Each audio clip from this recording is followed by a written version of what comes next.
Sa Antipolo po tayo sa isang resort. Napasama lang reunion ng mga kaibigan sa province. Antipolo. Ang gandang view dahil ano siya, overlooking.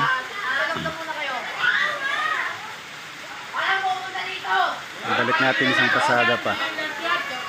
Makikita mo yung Makati.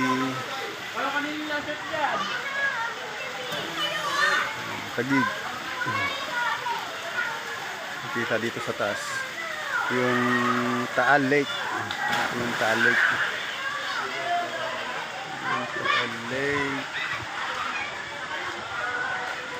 Ganda ng view. Ayan, puro puno.